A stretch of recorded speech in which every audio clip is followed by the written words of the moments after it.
feltro, ele lá com o dele, e o povo está tomando na cabeça por isso. A Polícia Federal, no nosso país ainda, ela é insignificante. Nós temos 12 mil policiais federais, só 9 mil operacionais. Eles tiveram uma manifestação que até me chamaram lá para ajudar.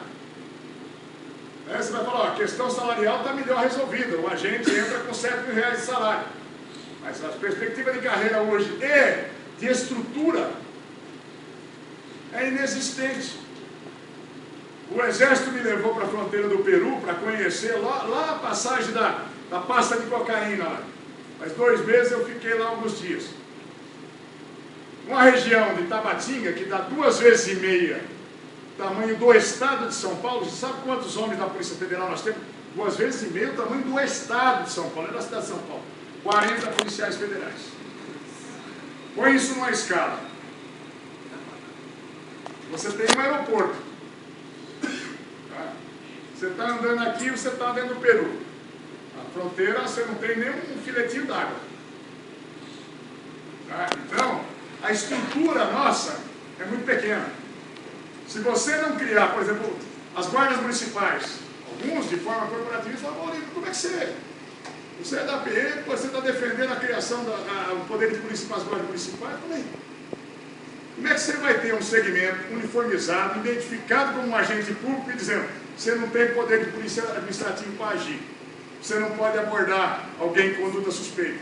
Os agentes de segurança penitenciária, você não ter o poder de polícia, a chamada polícia penal, você vê às vezes se fazendo uma escolta, olha, vai ali no hospital do Tatuapé, ali você vai ver, sai ali do CDP do Belém levando lá para fazer a escolta. Se tiver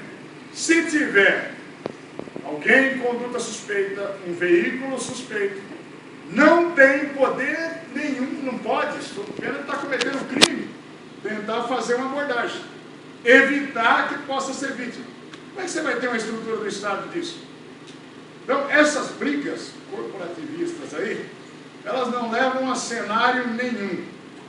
Se potencializou no Estado de São Paulo, depois de 16 de outubro de 2008, sem a menor dúvida. Por quê? Quem até estava lá compreende o papel. A Polícia Militar ela não pode ser sindicalizada, não tem direito de paralisação, não pode fazer manifestação.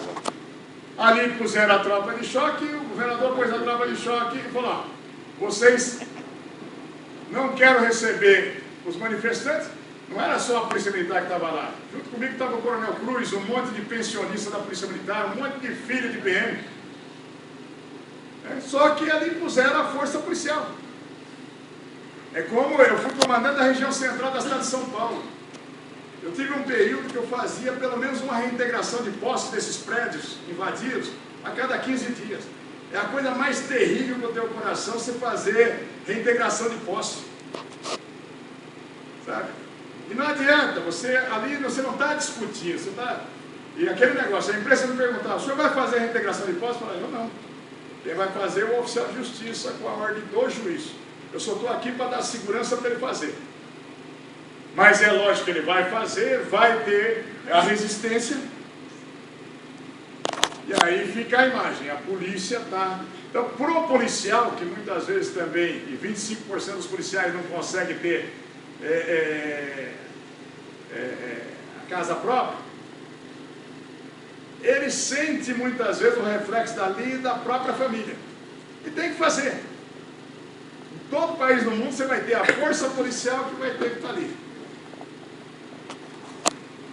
Então a gente compreende o papel. Só que essa falta de legislação, a falta de pulso de administração, é que acaba gerando esse tipo de coisa.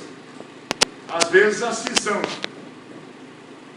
Tem manifestações, já teve manifestações em defesa da polícia que teve policial civil e brigou com os líderes e com os policiais porque não aceitava. Como é que esse cara é PM e está aqui junto com a gente? Eu não quero ele não. Mas ele é o cara que fala por nós, é o cara que a imprensa ouve e fala por nós, mas ele tem um pecado capital, ele é policial militar. Ele é a mais besta do mundo. Então, você tem essas cisâneas e não deve se dar guarida a isso. E quem resolve isso é exatamente a população. Fala, não querem briga de vocês, não.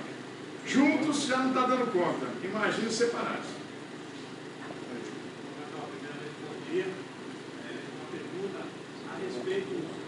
sobre o Estado, certo? Sobre acontecimentos que são, de certa forma, ocultos, ou então são fantasiados, como esse aí da família perseguida, pela imprensa, pela notícia e até mesmo pelo próprio Estado. Isso acontece, esse tipo de revelação da cena do crime, de não divulgação dos verdadeiros motivos, isso se acontece devido ao Estado querer resguardar o seu posto de maior Estado do Brasil, de maior economia, para que o povo não saia dos outros estados para deixar de vir para cá, porque aqui é perigoso, as pessoas morrem, as famílias são destruídas por quem quer que seja. Ou seja, a pergunta é, o Estado protege a população inventando essas mentiras para que o povo acredite e para que o Estado não seja subjugado pelos Estados como tão violento? Não, olha, você tem tudo aí. Desde esse sentimento de preservação, a preservação política. Sabe? Então tem a tese, olha, a segurança é uma sensação, ela não é tangível. Então se eu não te levar fatos que demonstram que existe violência, você vai se sentir mais tranquilo. Isso é uma tese do Estado. Tá? Entretanto, você vê muitas vezes as coisas mascaradas. A falta de estrutura, o ano passado morreram 107 PMs. Só foram esclarecidas das mortes dos policiais, só 40% dos casos. Dos policiais, 40%. Você imagine. Nós estamos entre os recordistas mundiais em incompetência na apuração de crimes de autoria desconhecida. Sabe por quê? Por falta de estrutura. Por falta de preparo, desde a preservação do local do crime, de estrutura para isso, para se trabalhar nisso. Entendeu? Então, hoje, bem na prática, estou dizendo para vocês, alguns são policiais civis, sabem até muito melhor do que eu estou falando. Boletim de ocorrência. Você cria essa central de máquina de elaboração de auto. E as equipes para fiscalizar, para investigar isso depois? Tá? Só dentro do DECAP, as delegacias da capital, estão faltando 50 delegados e 600 agentes. Hoje.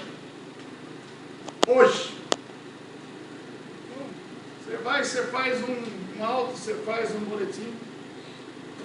E por que o cidadão se desestimula a fazer o registro de uma ocorrência?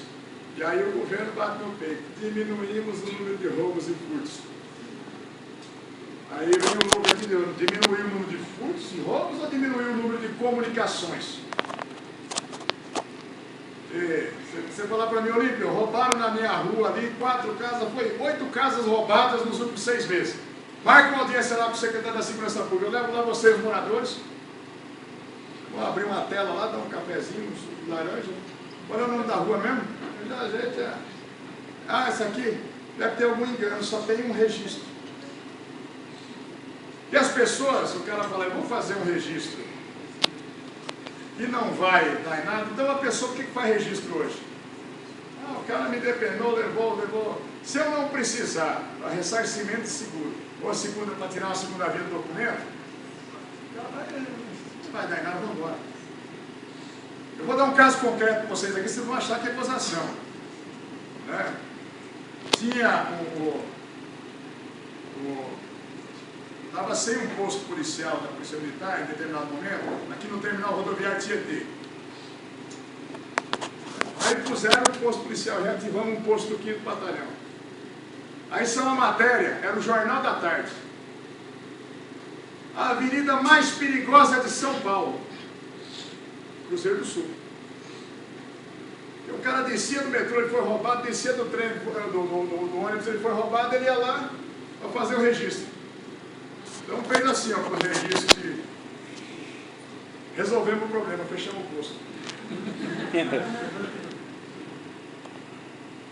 Então, quando a gente vai conversar com a comunidade, fala para o cara, faz o registro, pô. Por quê? O cidadão acaba cooperando muitas vezes em não registrar com a própria incompetência do Estado. O Estado bate no peito, fala, você está falando que estão roubando na rua, mas não tem caso nenhum.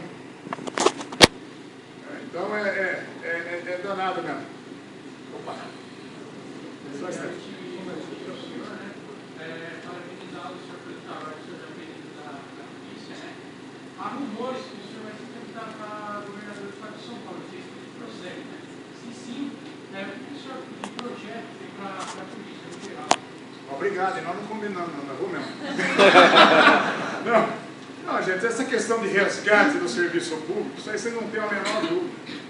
Você estabelecer plano de carreira, você reestruturar o serviço público no geral, de forma muito específica em relação a quem trabalha nessas profissões tidas como essenciais. E nós temos um modelo em vários estados onde houve aperfeiçoamento já. Você vê o plano de carreira, principalmente das praças da Polícia Militar aqui, é uma tragédia. Mesmo nos oficiais hoje, o cara sai da academia, a gente chama de eternente. Vai ser eterno tenente, vai ser aposenta. Tá? Então você tem que flexibilizar. Você tem legislação em alguns estados onde já se evoluiu para isso. No Rio de Janeiro, por exemplo, a polícia desestruturada. Quando você completa 10 anos, você tem uma promoção, depois a cada 3 anos você tem uma outra. Você entrou soldado, você sabe que com 30 anos de serviço você sai subtenente. Tá? As carreiras da Polícia Civil no estado de São Paulo, estou te falando, são 14 carreiras. Você tem que unificar para 7 para que os pisos sejam pelos maiores. E já houve até uma reestruturação para 3 níveis de carreira. Tá? Você tem que fazer. A questão, por exemplo, o sistema prisional. Você sedimentar a carreira do agente de escolta de vigilância para que se assuma efetivamente a guarda de muralhas e as escoltas, desonerando a Polícia Militar para a sua missão de ação de prevenção, você tem que fazer ontem. Então, agora, você passa por uma coisa. Se você não estabelecer um piso salarial mínimo e adequado a essas profissões, você cria um desestímulo, você cria o vício de obrigar o policial a ter uma segunda ocupação e acabar com a saúde, a possibilidade de ensino, lazer, convivência com a família, tudo. Vou falar para você, você fez bico na sua vida muito. Pela necessidade. Convivência da família. Ou você fica com a família, ou você leva o sustento da família. Uma hora você tem que escolher. E não tem que ser assim na vida, com profissão nenhuma. Então, essa questão, nós temos 1.040.000 servidores públicos no estado de São Paulo.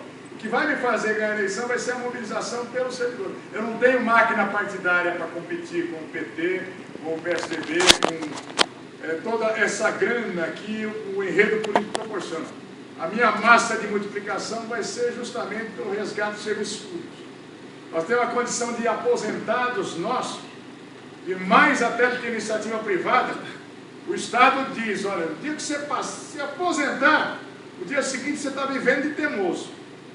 Vão tentar te incentivar a morrer mesmo.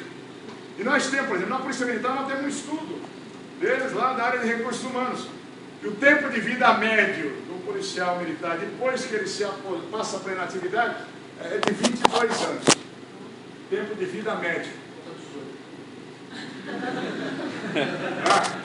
Então, e cada vez com a implementação da medicina, etc., nós vamos viver mais tempo. E hoje a estrutura do Estado é extremamente inadequada, ela é tacanha. Você vê, nós temos quase 5.000 policiais deficientes físicos hoje. Maioria, bala na coluna, acidente de viatura, queda em local de ocorrência. Se nós não tivéssemos as nossas entidades, de forma muito especial, a Associação dos Policiais Militares Deficientes Físicos, nós estamos numa situação muito mais catastrófica, porque o Estado não ampara de fato.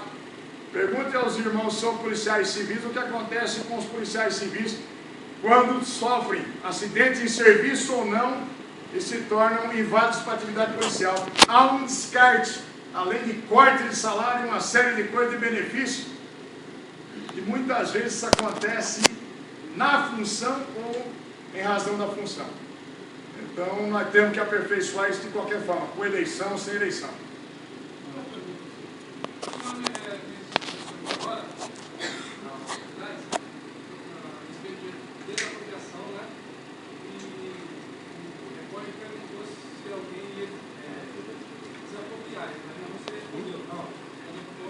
Isso daí não deveria ser a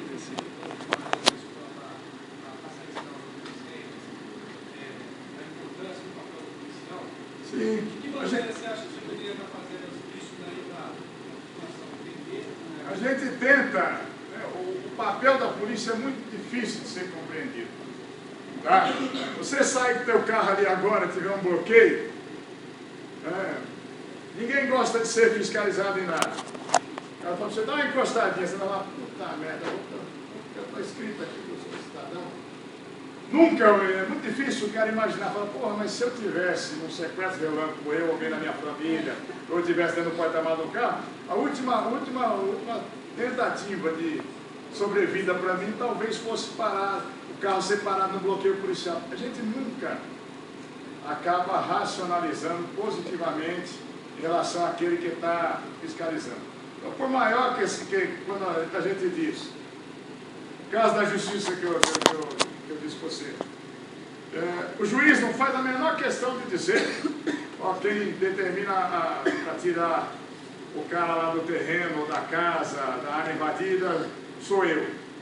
Fica bom o estereótipo para a justiça, foi lá a polícia. Se quebrar o pau lá, melhor ainda, só vai sair mais escrito choque, e não sei das quantas, uma bisnaga de gás na mão, já virou a matéria pro dia. Então, a gente sabe a dificuldade do papel que a gente exerce. Por mais que você tente divulgar para a população, a gente divulga. Olha, nós passamos 600 mil crianças por ano no estado de São Paulo no PROERD, Programa de Educação em Relação a Drogas.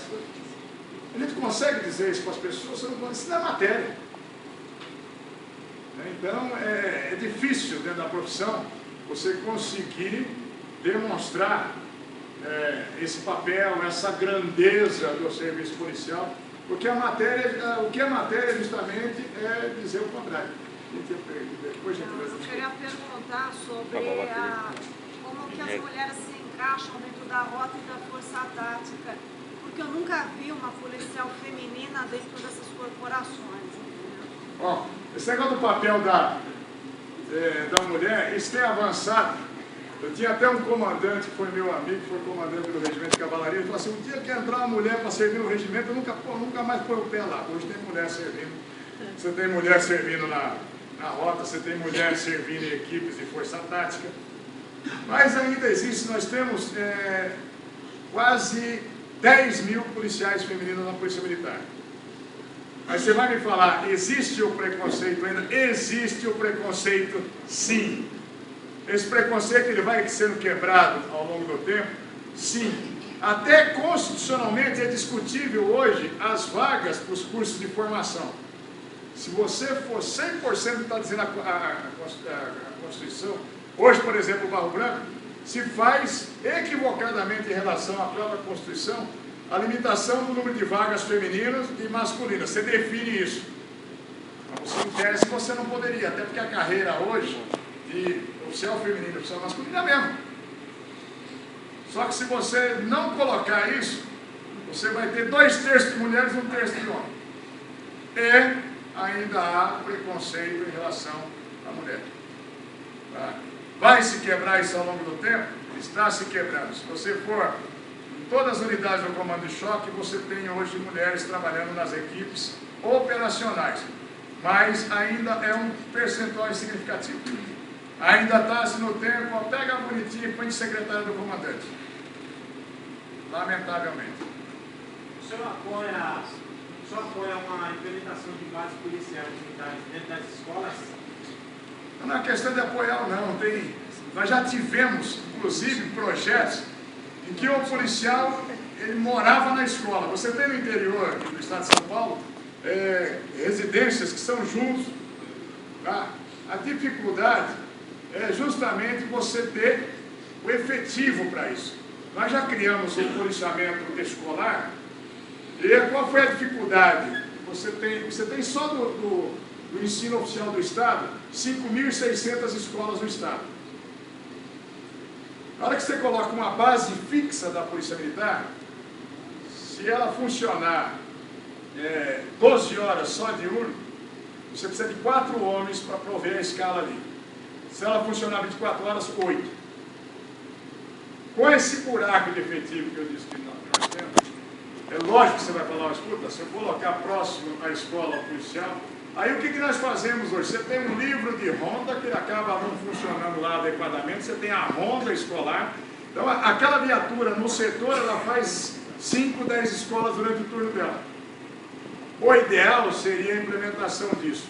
A possibilidade hoje de efetivo, não existe essa possibilidade hoje de você criar mais bases. Você pode ver que a Polícia Militar acabou enveredando para ter a base comunitária móvel. São aqueles, nós temos carrinhos de hot dog, porque chegou num ponto, olha, vamos estabelecer base comunitária de segurança. A comunidade constrói. Todo mundo quer a polícia perto de você. Então, só que depois, para você prover isso de efetivo, aí fica mais difícil. Você teria que ter um efetivo específico para dizer, mas é fundamental a gente evitar essa chegada da droga na escola. Eu concordo com você. O problema exatamente está na estrutura, na falta de recursos humanos para que você possa implementar isso. Só as escolas públicas de primeiro e segundo grau, no ensino oficial do Estado, são 5.600. Imagine o tamanho da força policial se você fosse tentar fazer um núcleo de segurança por escola, só da rede oficial. Você pegar da rede municipal, e em tese das escolas privadas também tem a mesma dificuldade, ou talvez até maior, então seria muito grande. Vou fazer uma pergunta, referente, no caso, que nem os amigos citaram, né? A rincha entre PM e o pessoal da Civil, né? O Estado também deixando a PM um pouco de lado. Tendo em vista os ataques em 2006, né? Se eu não me recordo, acho que o senhor deu uma entrevista, falou para que os policiais redobrassem a atenção e as suas munições, e foi cortado do ar, né? E o ano passado também, né? Como teve as mortes dos policiais, não dá uma sensação de que a PM está sozinha? Não, a PM está sozinha não. A sensação é a seguinte, o cidadão está sozinho em relação à presença do Estado. Quando eu disse no ano passado, inclusive aos aposentados, que voltassem às suas armas, redobra as cautelas, redobra a munição, porque você imagina que o ano passado, de 107 mortes, e mais de 50 velórios desses com certeza eu estive. Esse ano já são 54 PMs mortos. Então, só para você ter uma ideia, você vai lá, você vê o cenário, você vê o que aconteceu, você vê a carência que tem o policial, a forma como é atacado, a forma que é dizimado. Você tem que dizer, olha, se proteja. Porque leva a entender que em 2006 muitos sabiam, porém quem estava no ostensivo não sabia. Não. Ali foi eu tentei até instalar uma CPI, depois que em 2006 era nativa. 10 de maio de 2006, na sexta-feira, os policiais foram embora, 18 horas do expediente, sem saber da iminência dos ataques. Sem saber. Já tinham morrido 3 PMs, ou então, sem citar nome, o comandante-geral da Polícia Militar, o Coronel Ecler, e o secretário da Segurança Pública, o Saulo de Castro, que hoje é promotor. Tá? Até que morresse o 3º PM, não deixaram avisar que já tinham morrido 3. Esse maldito desse Saulo, é bom que você está gravando, tomara que vá para ele. Entendeu? Esse cara, ele reforçou a escolta dele no dia, ele estava no Teatro Abril assistindo a peça Operação Abafa. Eu sei isso que eu tentei botar na CPI para ver se eu conseguia botar esse cara na cadeia. Porque foram criminosos. Os policiais saíram do trabalho, pegaram carona em estrada, sem saber, muitas vezes estavam andando para a morte. Tanto os policiais civis quanto os militares. E nós tivemos morte de policiais civis, militares e agentes penitenciários. Tipo assim, quando eu estava falando que todos sabiam, no caso seria o alto escalão, ou seja, lá de cima, ou seja, quem deveria ter... sim, não morreu ninguém do alto escalão. Major, em relação por os policiais militares não poderem fazer os trabalhos extras, por fora, no caso o bico, por que pode-se fazer o tal caçabe aí, que diretamente poderia ser pago um valor mais alto e não fazer o Porque foi feito, isso foi uma grande mentira que o Estado montou para jogar para cima das prefeituras, para absorverem o custo da segurança. Então, o chamado bico caçado, a operação delegada, essas coisas todas aí, o policial precisa trabalhar. O Estado não quer completar o efetivo. Aí oficializaram o bico. O que me deixa louco da vida com isso? Nós ficamos, a Polícia Militar vai fazer 182 anos, nós ficamos 178 anos prendendo o negro dizendo que bico é falta grave. Até fechar um convênio de conveniências naquele momento, que alguns municípios também fizeram. Agora passaram as eleições, já enganaram todo mundo. A operação delegada que tinha 4.000 homens, já tem 1.800 e vai acabar. Já tem o discurso, já fez. E, pior disso, o próprio governador, mais uma vez ele disse, o policial no estado de São Paulo, ele ganha R$ 3.500, porque somava o piso, o salário bruto, de IBM, mais a delegada, entendeu? E passava como uma verdade, como se todos tivessem esse recurso. E mais, primeiro ano que o pessoal terminou a delegada, de repente começa a chover ligação para mim na Assembleia, que aliás meus celulares, e-mail, Face, é o maior disco de denúncia do mundo com isso. Chefe, porra, estão descontando mais imposto de renda da gente. Falei, lógico, foi feita uma planilha, você recolhia em cima de 15%, foi para 27,5%, o cara perdeu 30% do que trabalhou no ano. Tá? Então, essa dificuldade, para você não ter, isso aqui eu falei com o Geraldinho Pinocchio, o Walter. Eu falei para ele, ó, no Pernambuco, desde 96, o Miguel Arraes estabeleceu o batalhão de voluntários. Você vai falar, o bico também? Mas você faz no teu quartel, você se inscreve, do soldado ao coronel. Você recebe no teu olerite. Horas extras trabalhadas, batalhão de voluntários. No Pernambuco, o Miguel Arraes em 96 já fez isso. Brasília tem isso, Santa Catarina tem isso. Falta uma hora para o policial sair de serviço, ele pegou um flagrante, vai ter que fazer constatação, vai levar o flagrante, ele vai terminar o turno dele e vai sair de serviço 8 horas depois. Vem 8 horas extras trabalhadas. Eu falando para o Aldo, ele falou assim, deputado, mas quer dizer então que não fere a legislação? Não fere, não. É possível. Olha que bom, faz 2 anos essa conversa. Me encontrou mais 200 vezes, nunca mais tocou no assunto. Uma coisa é você pagar horas extras trabalhadas. Outra coisa é você criar um tipo de mecanismo desse. E mais, trocou a administração da prefeitura, os 3 primeiros meses atrasaram o pagamento dos policiais. E eu gritando pela imprensa, olha, não é para o cara trocar o carro importado, nem esquiar na França, não. É para pagar a conta do mês.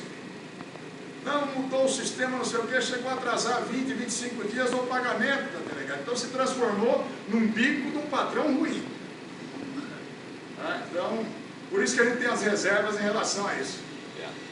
Pessoal, só um minutinho, porque é o seguinte, o deputado ele tem um outro compromisso, a secretária dele está me chamando aqui para verificação inicial, porque tem outro, eu também tenho que dar aula para o pessoal que me dá aula gratuita. Vocês vão falando, nós ficamos aqui. Eu também tenho que dar aula para o pessoal que me dá aula gratuita, então o que eu vou fazer? Como eu sei que tem muitos alunos que vieram conversar comigo e também alguns não alunos, que vão tirar foto com ele, eu vou fazer o seguinte, eu vou dar um intervalo, já preparei uma sala, a sala número 2, vocês podem ir para lá, a gente tira a foto, 20 minutos aqui na sala para mim trabalhar com técnicas de entrevistas. Eu só vou falar para vocês uma coisa, viu, gente? A foto legal, só não escreve o nome, agora eu vou fazer não é uma brincadeira, mas foi uma verdade. Nós tivemos um cidadão, nome Agripino, faz um mês e pouco isso aí, Agripino, foram assaltar esse cara, pegaram ele e fizeram um sequestro relâmpago com ele. E ele estava com uma valisa executiva, eu não tinha contato com ele, tive depois da encrenca. Ele me encontrou no evento, eu peguei e dei um cartão para ele, vou deixar para vocês também, mas ninguém vai querer usar, né? Eu só anoto o telefone. Eu deixei com ele. Ele usa, esse sujeito um pouco mais antigo, ele tem na agenda eletrônica, ele tem uma agenda de papel. Quando ficaram com ele no local para ir fazer os saques de cartões, os caras abriram a agenda e estava lá escrito Major Olímpio. Eu, no meu celular, 9981-3648. Você é amigo daquele filho da puta, que é o cara da polícia.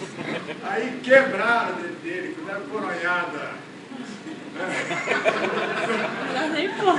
Só uma pergunta, alguém vai querer o cartão? Não, põe lá cifrado, ó, Olímpio, só não põe Major, amigo do Ligieri, põe... Bom, gente, mas eu agradeço muito a vocês aí a atenção. Vou deixar realmente...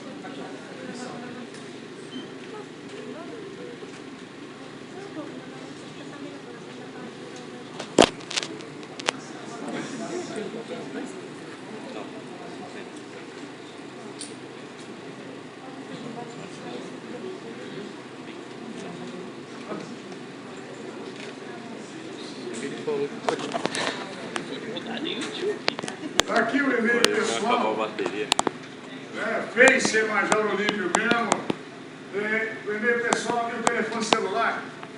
Aí gravem realmente qualquer necessidade que tiverem, pessoal ou profissional. Se vocês forem lá na minha sala, vocês vão ver gente de tudo quanto é forma, denúncia de tudo quanto é jeito. Às vezes necessidades da família policial, de servidores públicos, encrenca com o departamento de perícias médicas quando é em relação aos servidores civis, encrencas em relação à necessidade de saúde, de policiais, de agentes penitenciários, de trabalho.